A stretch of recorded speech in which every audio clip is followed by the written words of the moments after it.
కానీ ఇదే తెలంగాణలో కూడా మహబూబ్ నగర్లో కొత్తగా కడుతున్నటువంటి కళాశాల దేవాలయాలకు సంబంధించినటువంటి భూముల్లో కడుతున్నారా లేదా?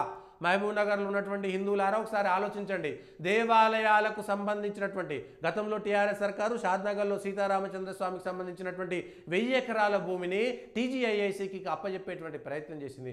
అంతకు ముందున్నటువంటి వామపక్షాలు దేవుళ్లకు భూములు ఎందుకని జెండాలు నాటినటువంటి వాళ్ళు, కానీ వక్ఫ్ బోర్డుకు భూములు ఎందుకని జెండాలు నాటలేదు, చర్చిలకు భూములు ఎందుకని జెండాలు నాటలేదు. అట్లా హిందువుల మీద జరుగుతున్నటువంటి కుట్ర చాప కింద నీరులాగా ప్రపంచం బయట, ప్రపంచం లోపల, భారతదేశం లోపల అంతర్గత శత్రువులను గుర్తించడమే ముఖ్యమైనటువంటి అంశం.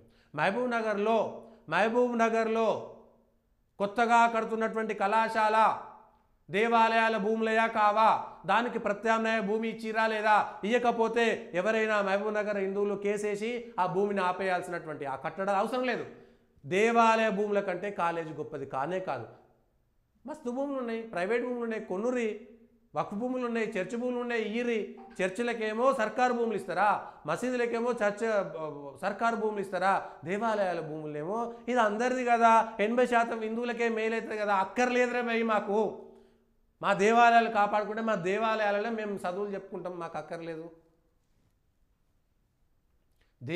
ఏది తెలంగాణలో ఎన్డీఏ కూటమిట, తెలంగాణలో బీజేపీని బొందబెట్టడానికి చంద్రబాబు నాయుడు మళ్ళొక పని చేస్తుంటూ ప్లాన్ చేశాడు. 2014లో తెలంగాణలో భారతీయ జనతా పార్టీ సర్వనాశనం కావడానికి తెలుగుదేశంతో